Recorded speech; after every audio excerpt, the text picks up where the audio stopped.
Gloire à Dieu. Est-ce qu'on peut dire Amen? Il a dit, venez, mettez-vous à l'écart et reposez-vous un petit peu.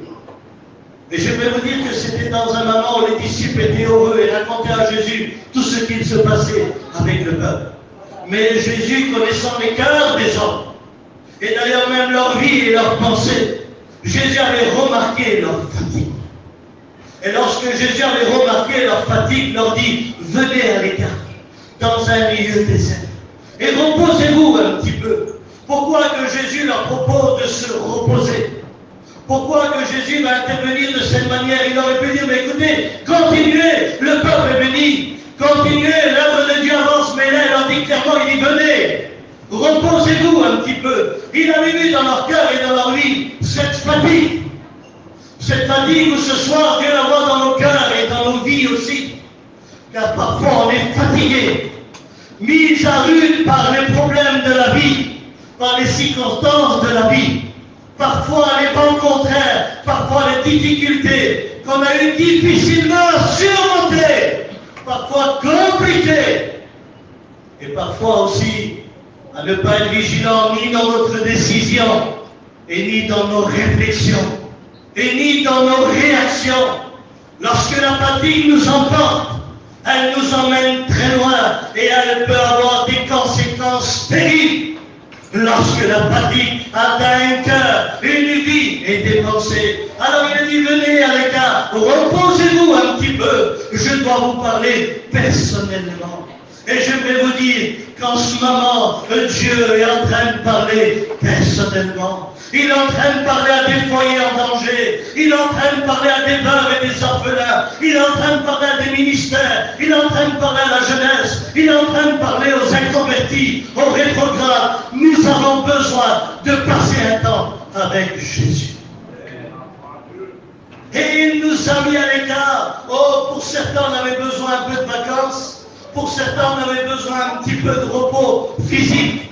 Mais Jésus voit les cœurs. Alléluia. Et lorsqu'il dit reposez-vous un petit peu, il savait que la fatigue pouvait les emmener très loin. Et parfois dans la fatigue, nos décisions ne sont pas terribles. Puisque Jésus avait remarqué en eux cette fatigue, parce que Jésus veut nous prévenir. Rappelez-vous d'Ésaü, le frère de Jacob, le fils d'Abraham et de Rebecca. Rappelez-vous d'Ésaü. La Bible dit qu'il était dans les champs, un chasseur. Il aimait préparer du gibier pour son père. D'ailleurs, même Jacob était en train de faire à manger. Il revient des champs, accablé, fatigué, pensant qu'il allait mourir, à un tel point qu'il est fatigué, qu'il devient une personne fragile dans ses décisions, où Jacob lui dit directement, donne-moi ton droit d'aînesse. Contre un plat de lentilles, la valeur contre les choses inutiles.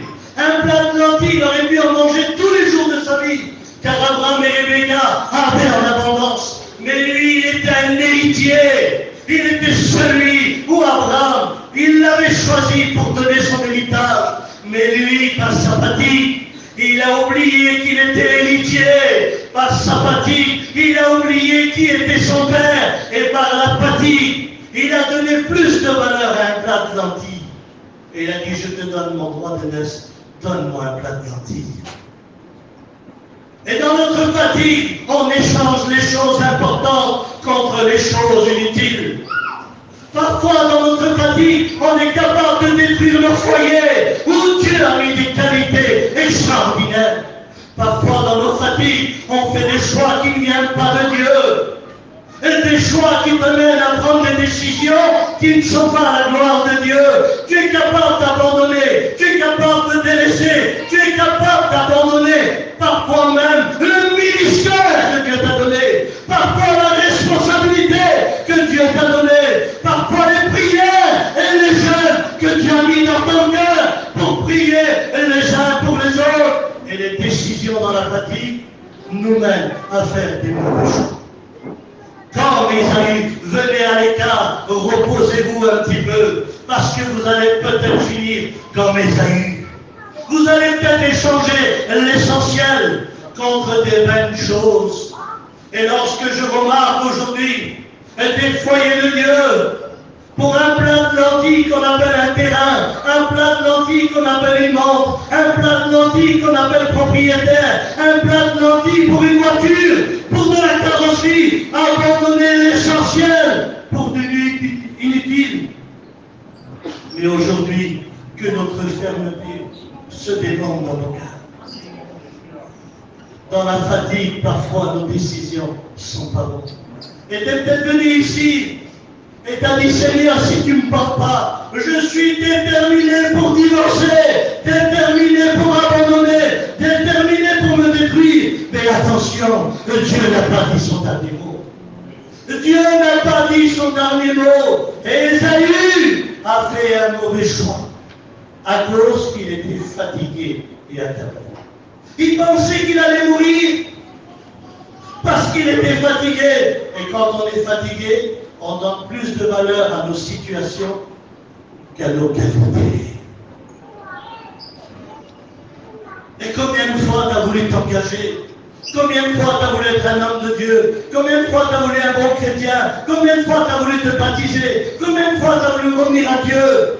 Mais comme Ésaü t'a échangé les choses, Dieu t'avait béni dans les réunions, Dieu t'avait béni cet été, mais tu as préféré échanger contre un plat de lentilles parce que tu as cru que tu allais mourir. Tu t'es dit, il me le faut. Tu t'es dit, mais il faut qu'on fasse ça. On n'y arrivera pas. On va faire notre propre justice. On va faire ceci. Des plats de lentilles. Tu as donné ton héritage contre un plat de lentilles. Nos décisions dans la fatigue. Parfois même nos réactions dans la fatigue. Il faut faire attention. Rappelez-vous de Pierre dans le jardin de Gethsémane. Tant que Jésus ressuscitait Lazare, il était puissant. Tant que Jésus faisait la multiplication de pain, il était puissant. Tant que Jésus guérissait les lépreux, il était puissant. Mais quand l'épreuve est venue dans le jardin de Gethsémane, il n'a pas pu prier. Eh oui, il y a aussi des pierres. Ils sont bien quand tout va bien. Et ils sont mal quand tout va mal. Et vous savez ce qu'il a fait? Jésus lui-même dit, Pierre, prie avec moi. Prie avec moi. À 2 reprises, il demande à Pierre de prier. Parce que la tristesse était venue dans le jardin de Gethsémane. Il venait chercher Jésus. L'épreuve était là. Mais Pierre n'était pas encore prêt pour l'épreuve. Et parfois, tu n'étais pas prêt pour l'épreuve. Parce qu'on est des croyants qui va bien quand tout va bien. Et quand tout va mal pour nous aussi. C'est pas comme ça une vie chrétienne. Un croyant est bien quand tout va mal. Prie avec moi. Au 2e coup, il est trouva endormi de tristesse. C'est fort quand même, hein? Endormi de tristesse. Il lui dit, t'as pas pu prier 1 heure avec moi, Pierre? Pourquoi que Jésus précise 1 heure? T'as pas pu prier 1 heure avec moi? La Bible dit que Jésus, pour choisir les 12 apôtres, il a prié toute la nuit. Et dans une nuit, il y a 12 heures. Dans une journée, il y a 24 heures. S'il a prié toute la nuit pour 12 apôtres, il a prié 12 heures. Et s'il a prié 12 heures pour 12 apôtres, il a prié 1 heure par apôtre. Et quand Jésus lui a dit, t'as pas pu prier 1 heure avec moi? Moi, j'ai prié 1 heure pour toi. Et j'aimerais te dire que quand Dieu nous demande quelque chose à faire pour lui, c'est parce qu'il l'a déjà fait pour nous. Il l'a déjà fait pour nous. Il l'a déjà fait pour nous. Alors il dit, t'as pas pu prier? Alors Pierre, écoute-moi par ta réaction, ta fatigue. Parce que t'as pas voulu veiller. T'as pas voulu rester éveillé. La chair est faible.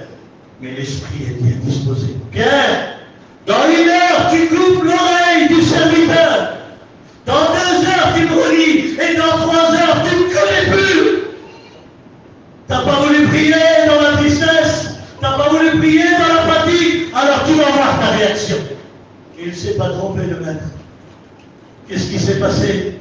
Il a coupé l'oreille du soldat. Un caractère qu'il ne devait pas avoir, faites attention. attention, nos réactions dans la fatigue, qui mènent à ruiner nos témoignages, qui mènent à ruiner nos foyers, qui mènent à ruiner nos responsabilités. Faites attention à nos réactions dans la fatigue. Obligé que Jésus remet l'oreille et lui dit: Pierre, remets ton épée dans le fourneau. Écoute, quand tu ne veux pas prier, il va te dire: range ton épée. Il y a une différence entre prier et range ton épée. Fais pas de dégâts. Fais pas de dégâts. Car celui qui combat par l'épée, Pierre, périra par l'épée. Fais pas de justice à toi. Dans ta fatigue, tu fais ta justice. C'est moi qui fais la justice. Range ton épée. Plus tard, il dit au chant des cordes: je ne le connais pas, je ne sais pas qui il est. Voilà la fatigue, où c'est qu'elle peut emmener dans nos réactions. À ne plus avoir l'identité d'enfant de Dieu, à ne plus avoir l'identité de serviteur de Dieu, à ne plus avoir l'identité, alléluia, d'enfant de Dieu. Voilà ce qu'elle fait la fatigue. Venez à l'écart, reposez-vous un petit peu. Qu'est-ce que nous devons faire lorsque la fatigue est là? Eh bien, tout simplement, alléluia, alléluia, alléluia. Je suis béni dans mon cœur. On a besoin, alléluia, comme Moïse. On a besoin de nos frères. Dites Amen. Ce grand Moïse où Dieu l'a accompagné par des prodiges et des miracles, un prophète puissant.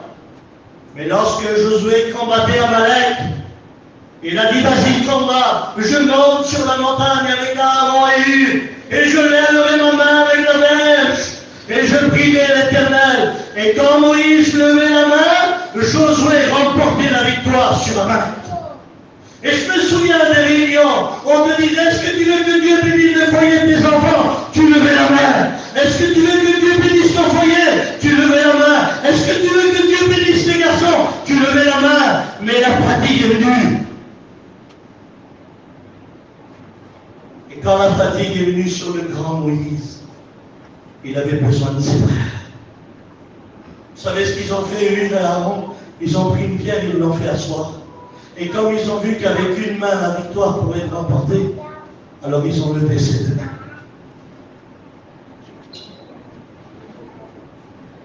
Dans ce séminaire, ce n'est pas des grands messagers qu'on veut, c'est des Hur et des Aaron.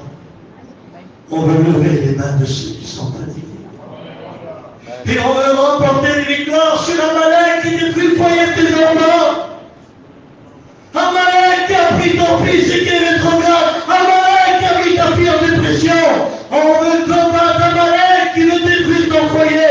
On veut qu'Amalek recule. Mais on va lever les mains vers le ciel. Alléluia. Dites Amen avec moi. Dites Amen avec moi. Alléluia. Il est écrit dans l'Exode 17, verset 12, les mains de Moïse étaient fatiguées. Les mains de Moïse étaient fatiguées. Et ça arrive même quand on est grand, même quand on est puissant, même quand Dieu est avec nous, d'être fatigué. Et quand on est fatigué, on a besoin d'Hur et d'Aaron à côté de nous. Maintenant, je comprends pourquoi David a dit: oui, le bonheur et la grâce. Le bonheur et la grâce, Hur et Aaron m'accompagneront tous les jours de ma vie et j'habiterai dans la maison de l'Éternel. Maintenant, je comprends pourquoi David a dit: heureux l'homme qui ne suit pas le conseil des méchants. Il n'y a pas d'Hur, qui ne s'assoit pas en compagnie de nos cœurs, qui ne s'arrête pas sur la voie des pécheurs. Mauvaise compagnie, corrompt les bonnes habitudes, mais qui trouve son plaisir dans la loi de l'Éternel. Et qui la médite jour et nuit, car il est comme un arbre planté près d'un courant d'eau qui donne son fruit en sa saison. Et tout ce qu'il fait, dites-le, lui réussit. Hur et Aaron, levez les mains de Moïse, les mains fatiguées, et Josué remportait la victoire. Alléluia, alléluia. Dites Amen. Dites Alléluia. Il semblerait qu'aujourd'hui on est content qu'on a des fils vaillants.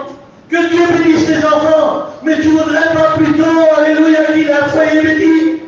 Parce qu'on dirait qu'aujourd'hui, si sa petite femme veut être vie spirituelle, et que lui, le travail du matin au soir, ça te dérange que la belle fille parle. Laisse les chrétiens mettre de l'équilibre et sois pour la justice. Vous trouvez ça normal qu'une mère qui a souffert avec son garçon, où son garçon s'est dressé contre elle pendant des années, et qu'elle connaît le caractère de son garçon, et que son garçon se marie, et qu'il détruit sa petite femme, et que la belle-mère dise « Je t'avais dit de ne pas la prendre, c'est une misère. » Ah bon? Tu ne trouves pas ça injuste de dire ça de ta bouche? Pourquoi tu ne prends pas ta petite belle-fille, que tu sois vrai, et que tu dis « Ma belle-fille, mon fils, je le connais. Pendant des années, il s'est dressé contre moi. Il a besoin de Dieu. Moi et toi, on va prier pour lui. » C'est pas de la justice, ça. Ça, c'est de la justice. Et j'aimerais vous dire que Dieu aime la justice. Heureux ceux qui ont faim et soif de la justice, car ils seront justifiés. Les mains de Moïse étaient fatiguées. Alléluia. Tu es peut-être fatigué par le travail parce que tu es un homme qui a peur pour tout. Tu t'es engagé à des grandes charges et Amalek a de l'avantage chez toi. Tu es une femme qui a beaucoup de ménage chez toi. Ça brille. Et pendant que ça brille, Amalek a gagné du terrain. Parce que tu veux tout en ordre. Parce que c'est dans ta tête. Et pendant que toi tu mets de l'ordre chez toi, Amalek gagne du terrain. Et tes mains sont fatiguées. Mais aujourd'hui on met le travail de côté, le ménage de côté. On va monter sur la montagne de Dieu. Et on va lever nos mains fatiguées pour que les victoires soient grandes. Alléluia. Des victoires.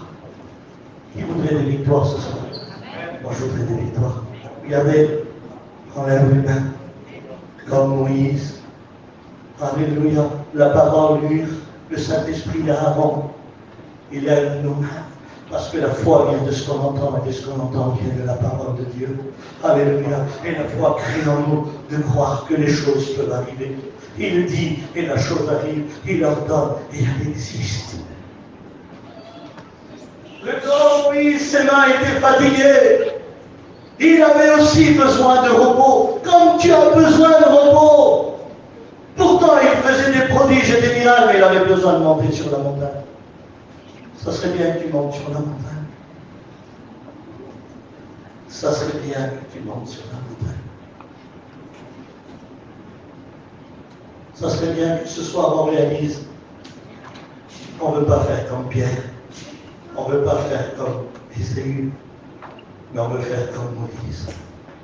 On veut lever nos mains et on veut remporter des victoires. Vous vous rappelez, dans Jean 4, même Jésus était fatigué. Jésus fatigué du voyage. Jésus en tant qu'homme, il est fatigué, mais regardez l'exemple pour nous, Jésus. Il sait se reposer. Alléluia. Il s'assoit à un puits. La Bible dit qu'ils ont faim, lui et les disciples sont partis acheter à manger.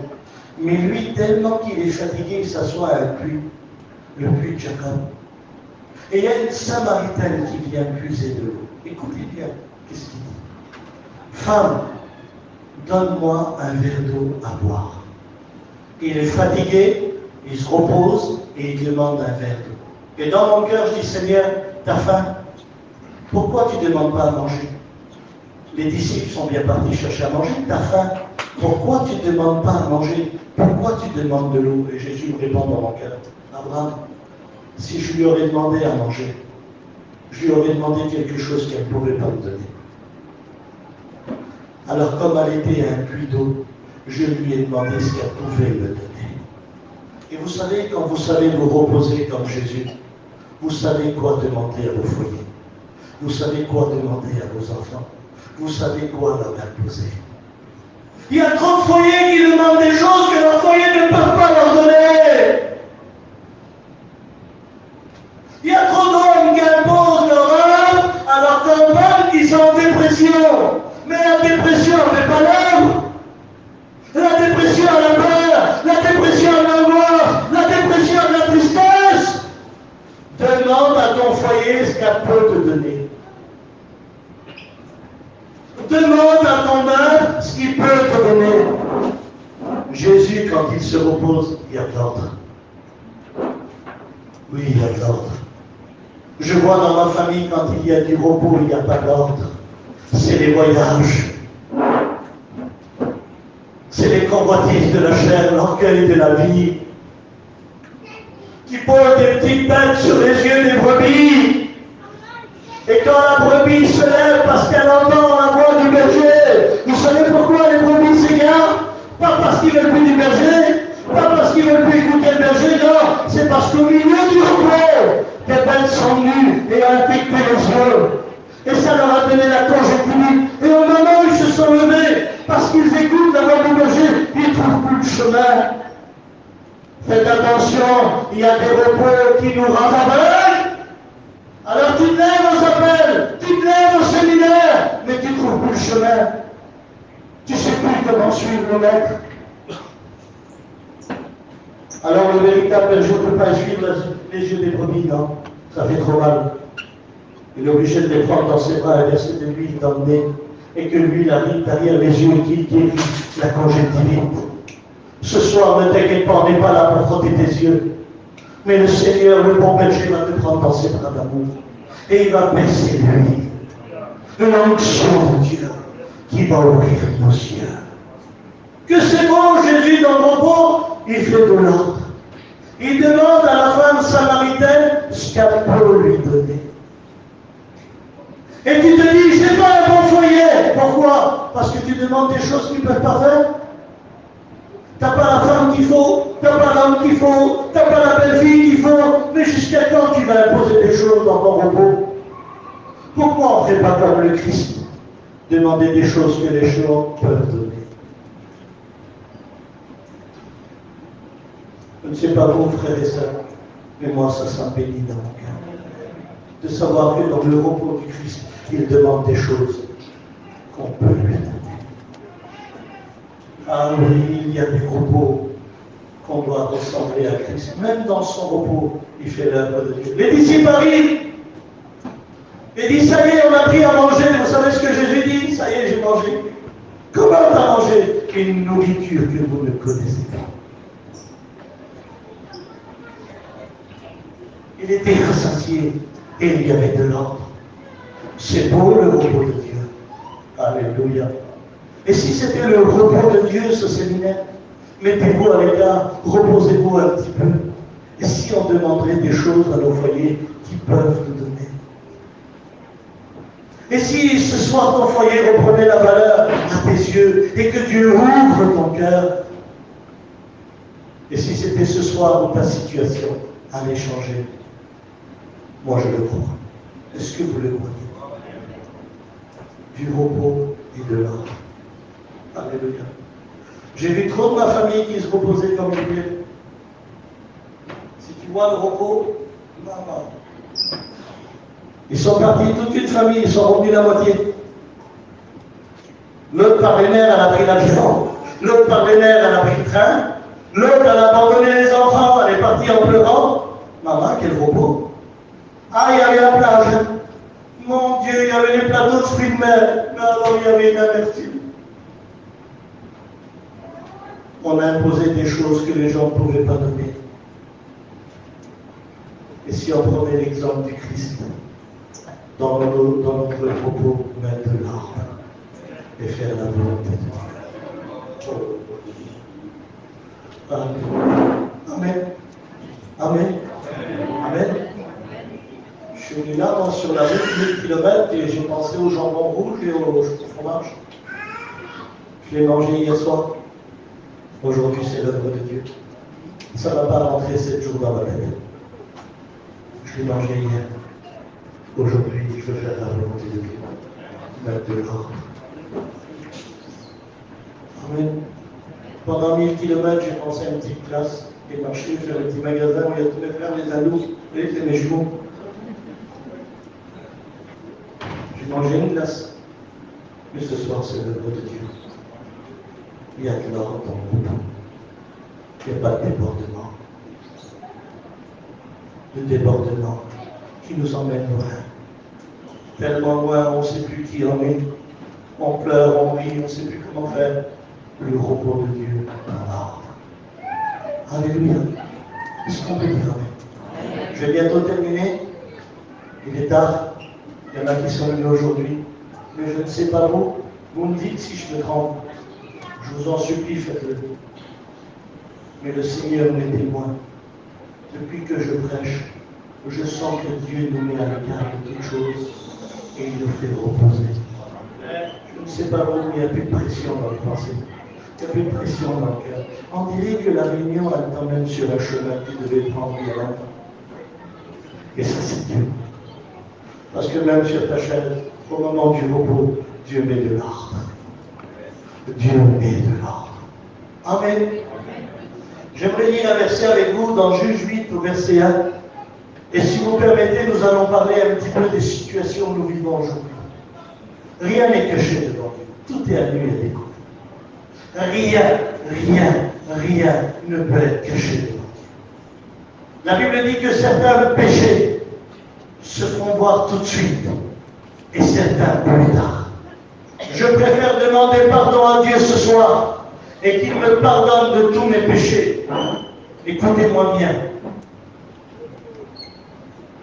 Que de repartir comme je suis venu et que le diable met à la lumière tout ce que je fais en cachette. Parce qu'il aime détruire. Croyez-moi que la chaise où nous sommes assis, elle dépend de notre éternité. Et bien plus dans nos décisions et dans nos réactions. Nous ne pouvons plus laisser le diable tenir certains foyers dans des vies cachées. Mais nous voulons ce soir, alléluia, que l'œuvre de l'ennemi recule au nom de Jésus et que nous remportons la victoire à travers la parole de Dieu. Oui, on peut passer des ténèbres à la lumière et de la mort à la vie. Oui, ce soir le Seigneur a tout pouvoir. J'aimerais lire avec vous chapitre 8, verset 1. Les hommes d'Éphraïm diront à Gédéon: que signifie cette manière d'agir envers nous? Pourquoi ne pas nous avoir appelés quand tu es allé combattre Madian? Ils auront avec lui une violente querelle. Une violente querelle. Je ne sais pas si vous réalisez, mais il dit une violente querelle. Ça veut dire les 300 hommes qu'ils ont pris le nom parce que Dieu les avait choisis et qu'ils avaient vu à une manière spéciale. Ils étaient les 300 hommes choisis de Dieu. Et Gédéon est allé combattre Madian. Et eux, ils étaient déjà fatigués. Ça faisait déjà plusieurs années qu'ils n'arrivaient pas à battre Madian. Et là, ils avaient l'occasion de le faire, puisque c'est Dieu qui les envoyait. Et ils disent à Gédéon: comment ça se fait que tu as été sans nous? Tu ne nous as pas appelés. Et pourtant, tu le sais qu'on voulait venir. Et il y a eu une violente querelle. Je ne sais pas vous, mais cet été, il y a eu des querelles dans les églises. Il y a eu des querelles dans les missions. Il y a eu des violentes querelles entre les brebis et les bergers. Il y a eu des violentes querelles parmi les responsables. Il y a eu des violentes querelles parmi notre mouvement. Et parfois, les querelles violentes sont là. Et parfois, elles déterminent des choses dans nos cœurs à pouvoir se disputer entre nous. Ne plus se supporter entre nous, pouvoir se faire du mal entre nous, alors que Dieu nous appelle à nous supporter, nous aimer, nous pardonner. Mais parfois les querelles sont là, et elles sont puissantes et violentes. Mais écoutez ce qu'il est dit. Gédéon arriva au Jourdain avec eux. Il le passa à lui et les 300 hommes qui étaient avec lui, fatigués, mais poursuivant toujours. Fatigués, mais déterminés. Ça veut dire qu'ils avaient des querelles. Ils s'étaient disputés avec Gédéon, mais Gédéon lui mis de l'ordre, et la colère s'était apaisée. Et au Jourdain, même fatigués, même avec des querelles, ils avaient continué. Mais je vais vous dire ce soir, je ne sais pas ce que tu as vu et ce que tu as traversé. Je ne sais pas ce qu'on t'a fait, ce qu'on t'a dit. Je ne sais pas si on t'a fait pleurer. Je ne sais pas si on t'a fait souffrir. Mais ce soir, tu es au Jourdain, le miracle. Et pour traverser, tu es fatigué. Tu n'as pas envie. On dirait que tu as envie de dormir, que la réunion se termine. Je suis fatigué, je vais me coucher. Mais ce soir, ton cœur, il veut traverser les épreuves. Et il est déterminé à remporter la victoire avec Dieu. Fatigué, mais poursuivant toujours. Fatigué, mais déterminé. Frères et sœurs, j'aimerais vous dire quelque chose. Peu importe notre situation, ce soir, Jésus nous dit dans Matthieu 11, au verset 28, venez à moi, vous tous qui êtes fatigués et chargés.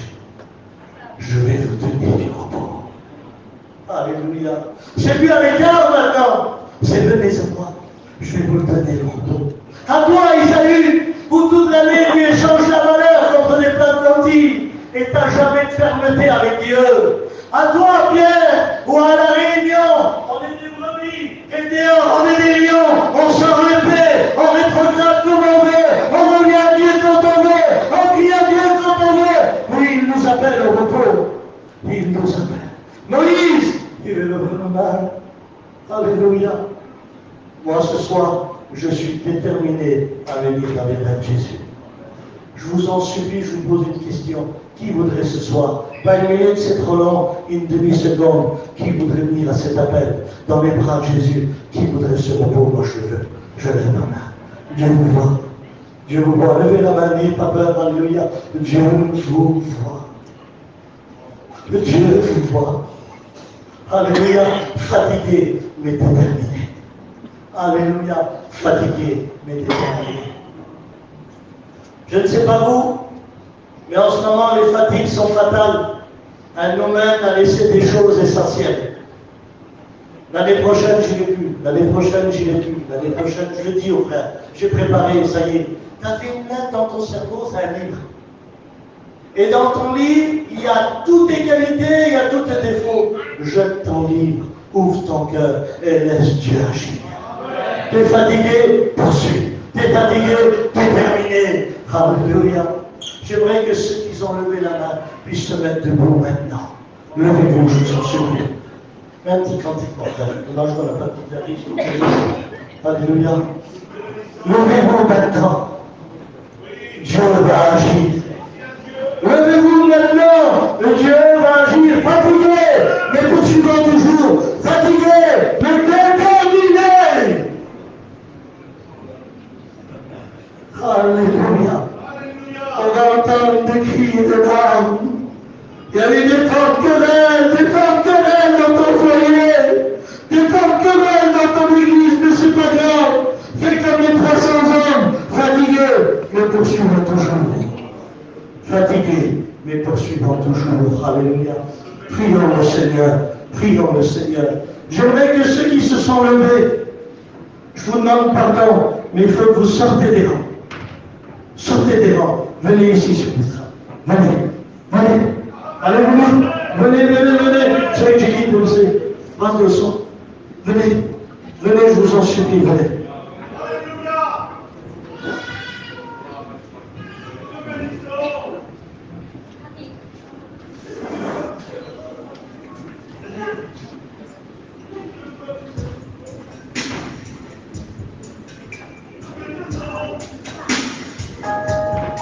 J'aimerais que tous les chrétiens et les chrétiennes, les serviteurs, quand je serai dans son paquet, viennent sur de mon cadeau. Viens. Vous et Aaron sont là, ils vont lever tes mains. Amalek va reculer. Amalek va reculer. Amalek va reculer. Amalek va reculer. J'aimerais que les